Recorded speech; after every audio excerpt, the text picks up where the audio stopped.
برای شما پیشنهاد میکنم مهاجرانی که در فدراسیون روسیه ما رو میبینید اولتر من خدا کنه که با پای شما خار نخلد و شما سلامت و بردم و سرپل به نزد فرزندانتون برگردید ولی خدای نکرده اگر شما از بیماری ستون مهره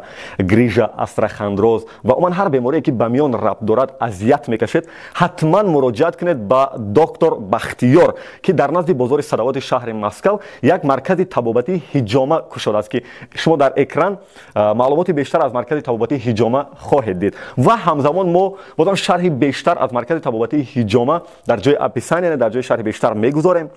و باور داریم که شما با رفتن به نزد دکتر بختیار پشیمان نخواهید شد. همزمان با همین شما میرسونیم که در اکران میبینید و در جای اپیسانی دکتر بختیار از رفت طبابت خودش ویدیو گزارش ها برای شما پیشنهاد میکند. من خودم شخصا چند از این ویدیو گزارش ها را دیدم، بسیار مفصل آنجا برای شما اطلاع میدهد که کدام نمود بیماری رو چگونه طبابت میکنند. خواهش میکنم به همین صفحه برادر بختیار هم آبونه شید و هم ویدیوهاش پیگیری کنید و برای دیگران پیشنهاد کنید. روز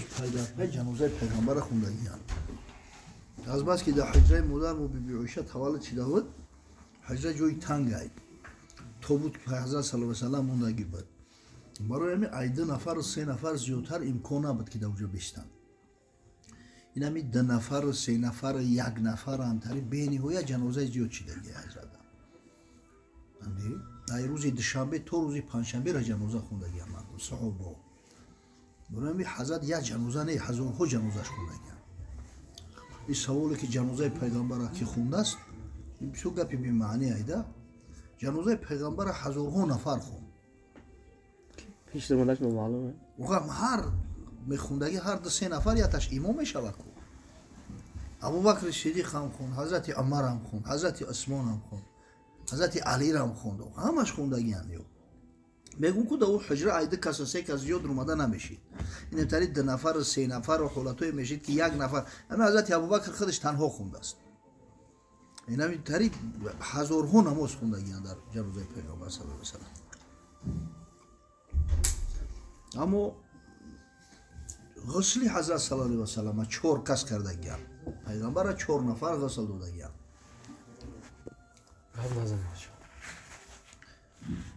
حضرت عباس امکش دو پسر عباس فضل قسم و حضرت علی حضرت عباس بیشتر همتری نصیحت میکرد بلوی سر شده ایستادگی مسافید بود ای سه نفر حضرت غسل دادن کفنش حضرت علی پیچوندگی در قبرم همه اهل خاندان خودش موندنش همه مقصد این همه کسایی که اهل بیت رسول الله صلی الله علیه و سلم حساب میکنن اما نماز جنازش به حد زیاد شدگی حضرت بسیار خوندگی این تا یک جنازه شدگی نیست پیغمبرو را حقی برآوردن نداره هیچگاه در که جایی که وفات کردن همونجا میگیرن گوشو میکنن حضرت در حجره بیبی عایشه مادرمون که وفات کردن دروی حجره در قبر کندن همونجا گوش کردن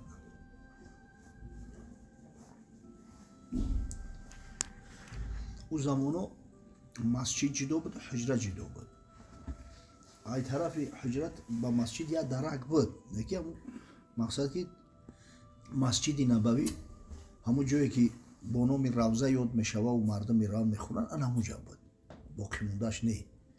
بعدا با در زمانهای حضرت معاویه بعد مسجد پیش دوید کمتر محراب ای پیش کردن وقتی مسجد وسیع شد یا حجره بیبی عایشه مادرمون هم که روضه پیغمبر صلی الله علیه و سلم در دروشای همون هم در داخل مسجد غلطید نموشه در حیات پیغمبر صلی الله علیه و سلم خودش او حجره در شفت مسجد بود مسجد حساب را میخورد در مدینه بله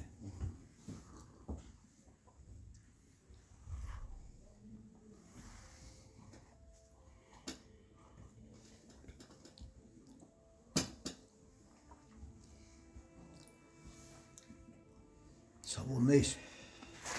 خانواده های وایبر خطی سوال دادن و واتساپ سوال دادن خطی اگر 1140 باشه پول مایده شاید که دیگه 1140 نبود دلار خطی 1120 شود 1110 شود چند میشود اگر جنسی پول دیگه باشه یگول مشکل نداره میگه اگر آیا جنس باشه باید که دست به دست به یگون سوم کم کست بتی نباشه ریمون میشه و حرام میشه در زکات دادن اجازه که پدر در پوره؟ نه وقتی فرزند مالش به زکات رسید دیگر نه اجازت هیچ که دیگر لازم نیست امری پروردگار و تو زکاتونه بپردازه. حتی اگر پدر منع کنه فرزند که زکات نده، فرزند حق نداره که زکات نده.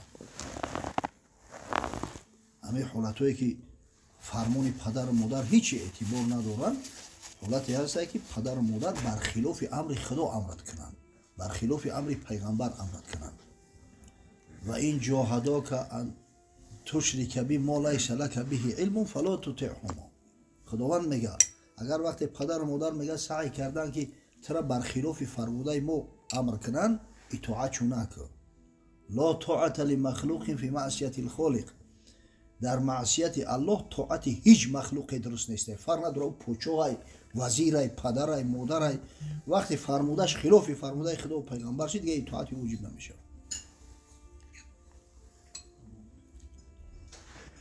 مثلا زنی دیم گرفتن دوره، پدر و مادر سخت میشتن. این مردم دوره سویتی چه خیلی گفتم ما ادنالیوب خدا بکشم در پیش پای کمپیرم بکشم، گفتم در ذهنشون هست. اگر من کنم پدر مادر که نگی، زن نگی، میتونی 100% بگیری. حتی اگر دعا رام کنن دعاشون هم میگیرن، برای که ایو خلاف سنت پیغمبر تر امرت کرده سیان، با شرط عدل کرده بتونی.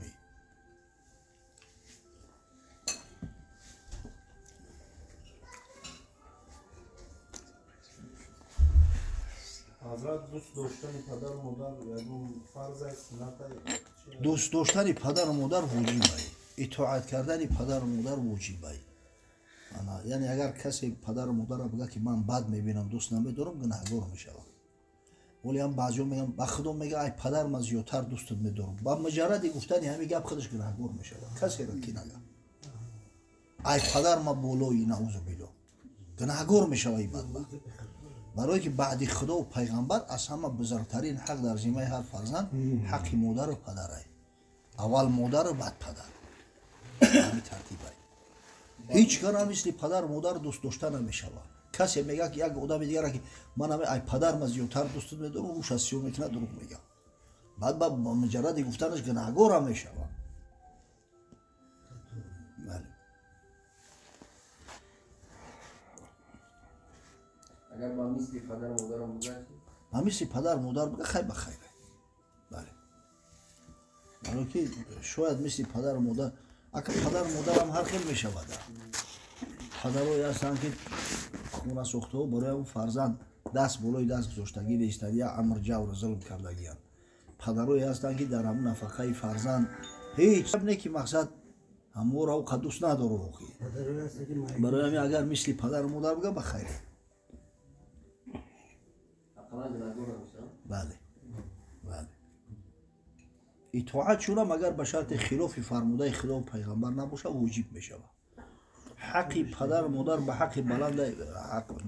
بلنده که اگر بالفرض یا آدم نماز خونده است باشه، این حتی نماز فرضی خونده است، پدر یا مادر احتیاج به کمک همو دارن. مثلا بیماری بستری خودش حرکت کردن نمیتونه، اگر فیرادش که کردن نماز هم میبره و لبیک گفته میآید. نه که اگر به شرطی که بیمار نباشن، بستری نباشن، امکان حرکت داشته باشن، وقتی صدا کردن نماز فرضی را نمیبری. اما اگر نماز نفلی باشه، همین نفل خوندستی، سنت خوندستی، در هر حالتی که آواز برآوردن لبیک بگو و نمازش سر میخونی. تو همین درجه را مقصد حکمشون سر داری.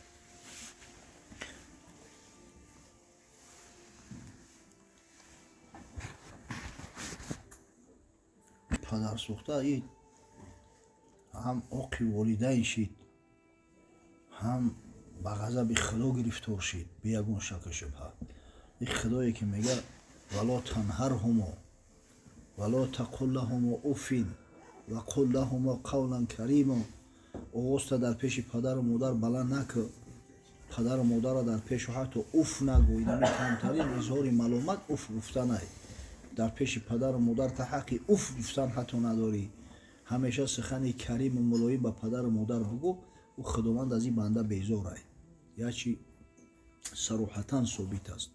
رضای خدا در رضای والدین ای، غضب خدا در غضب والدین. شخصی همی کارا میکنه روش سیاه او علاقه به غضب خدا مبتلا شده است، عاق والدین شده است. این عاق والدین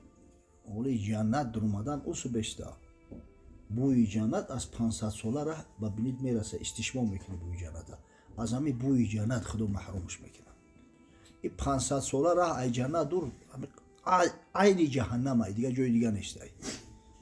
то замоне ки агар падар модар набахшанаш худо ҳаргиз оно намебахша беҳад ҳукмш сахтаи касофат ва дар ҳамин дунёрамо одаме ки падару модара заҷр мета азоб мета зада нусу беста нофармонӣ мекуна худои таоло дар ҳамин дунё наказатш мекуна ҳеҷ вақт гуноҳи ӯро ба оянда намегузора баъзе ҷиноятҳое ҳаста ки дар ҳамин дунё аллакай подошта мегирӣ якеша намеяй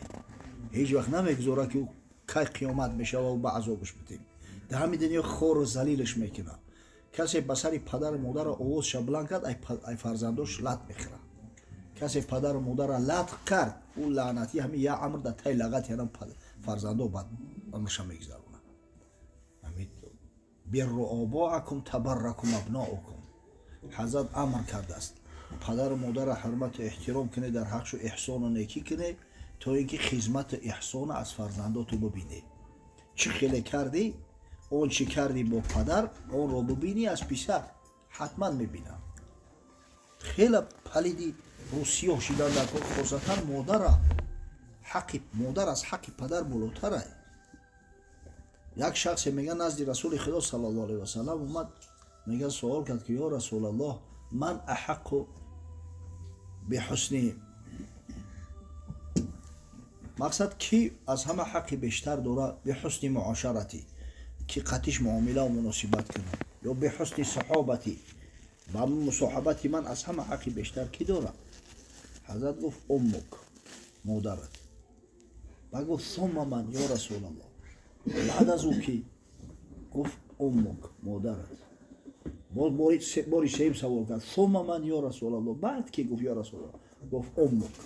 ва гуфт сумма ман гуфт сумма абук ана баъд дар навбати чорум ба падарат дуои модар нисбати дуои падар сариътар мегира ин модар синаи раҳмдораву дуош намегира ин гапо сафсатан ёра обс меган адна баба сказала ин ҳуҷҷат надора пайғамбар гуфт дуои модар асра аст зеро модар дар ҳаққи фарзанд зиёдтар хизмат мекунад азоби модар зиёдтаракай нӯҳ модар шикамаш мегираш баъд қариб 2 соли дигар бо ширш мета ҳаме эҳтиёт кунед ҳамин дуои модар ин занак мардум тез дуо мекунада дуош дар сари остин шай саъй кунед ҳам дуо накунад ки худое накарда одам аввал дуои модар сахт мегирад бале дуои модар сариътарай ҳазрат саллаллоҳу алайҳи васалам таъкид мекуна мега ки аъзаму нноси ҳаққан ало раҷули уммуҳ бузургтарин шахс аз рӯи ҳаққу ҳуқуқ дар зимаи мард модар шай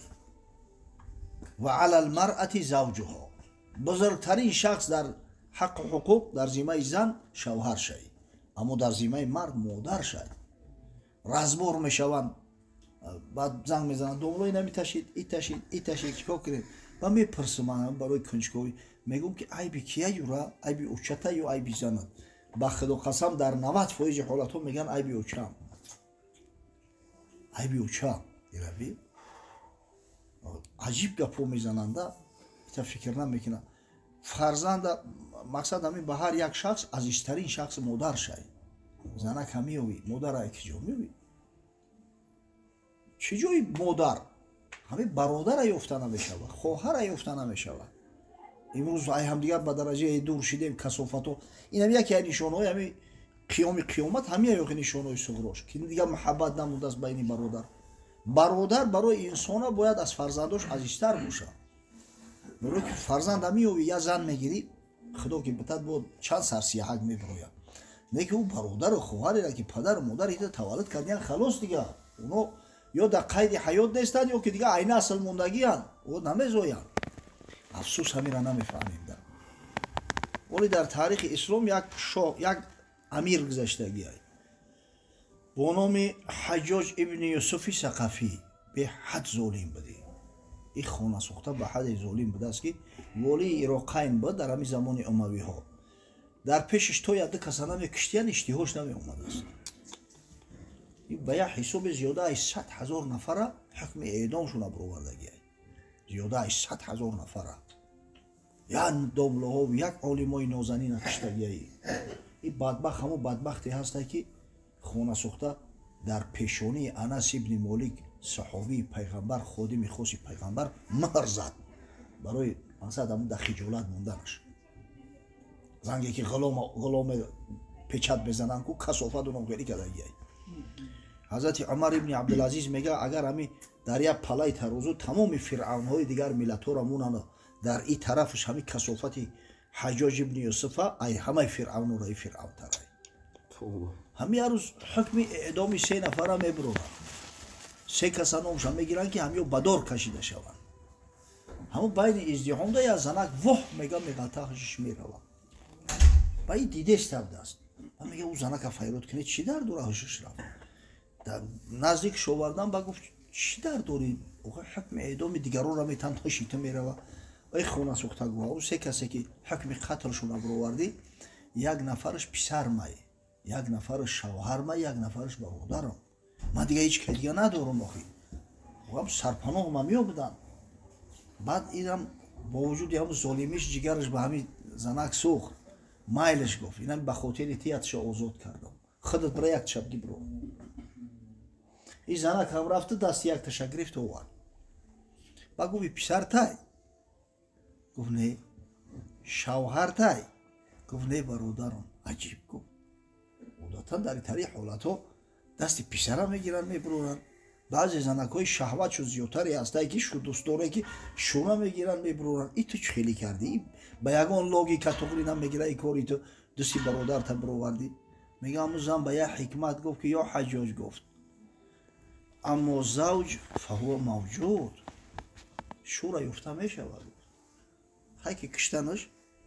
идам ки биромад 4 моҳу 10 рӯз ида ки гузашт бояд шӯи дига мекунад ва аммал валад фаҳуа мавлуд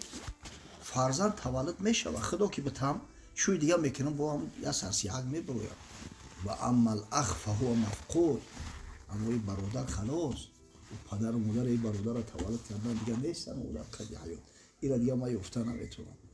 ҳамин Ҳаҷҷоҷдаҳанаш меканада дар гапи ҳами гӯ ба хотири то ҳар сеша озод кардам вошам сар битед ко дига ин гапо субҳоналлоҳ акав додар ба ҳамдигар ба ҳадде душмананд ки мегӯянд ки биё як оштишу бидозем мегӯяд наъузу биллоҳ бо гафи куфр задааст ки агар пайғамбар шава қатиш оштӣ намекунад ин қаҳригиш ку ҳаромзодара гуноҳи кабира ин гапаш куфрай кофир шид